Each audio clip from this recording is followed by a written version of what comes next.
like now to introduce one of my personal heroes, the wonderful Governor Kathy Hochul. This is someone who's been a personal inspiration for me. She's led the charge in supporting the broader vision of this project.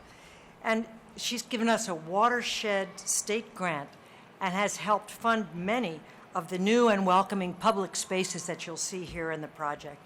She's beaten the drum for the important role of the arts and culture for not only economic revitalization, but for social revitalization. So please help me welcome the Governor of New York, Kathy Hochul.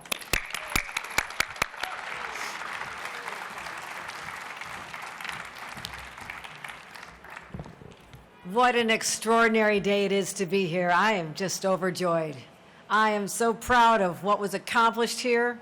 And just another reminder is you don't bet against New Yorkers. They get the job done. So Catherine Farley, thank you for being the person who never said no. You said we can get this done, and I'm honored to call you a friend. Let's give another round of applause to Catherine Farley.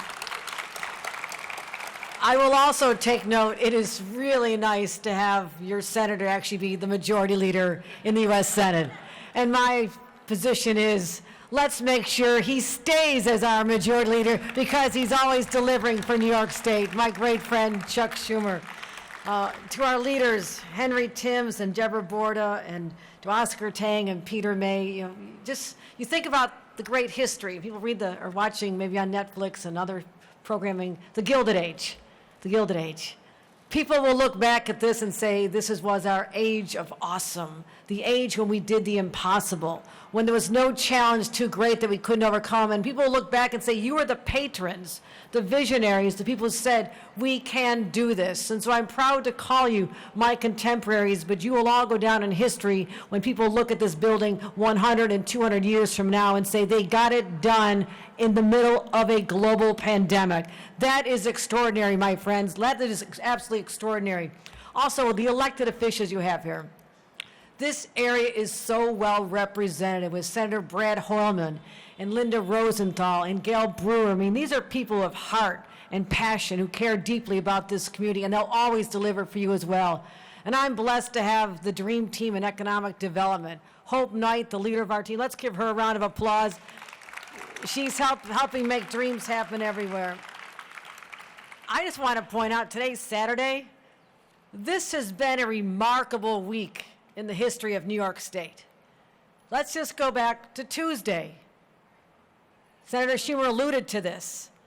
Now, every country, every state in the nation wanted to attract one of the world's largest semiconductor companies, a $100 billion investment, and I think Texas thought they were going to get it.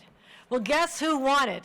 This team here, Senator Schumer and I, teamed up to make that happen. I think this is also a turning point in our state's history when people realize this is the place for the future technologies and a place to do business. Literally 2 days later, President Biden comes to New York once again and announces with IBM making a $20 billion investment in New York State. And at around the same time, we break a record, 62. Thank you, Aaron Judge, for putting New York on the map again. And how do you cap off a week like this? The David Geffen Hall is done under budget 2 years early. What a week in New York's history, my friends. I can't wait to see what next week brings. But to all the people who never gave up, and there was a lot of stress going on here, to the 6,000 workers, when others were zooming into life for 2 years, the construction teams, the architects, the engineers, the labor unions, and 30% MWBE participation, you all showed up to work, and you made this magic happen. And I'm so proud of what you've done here. This just signals to me there's nothing that New Yorkers can't do that they put their minds to.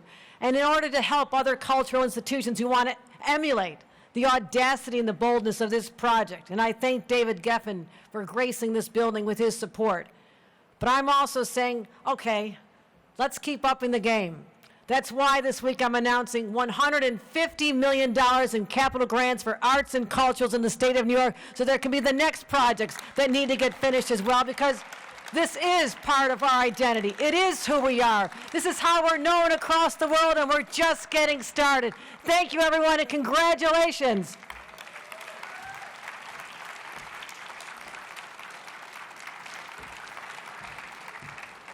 Thank you, Governor Hochul. What a week, what a governor, what a leader. Thank you all.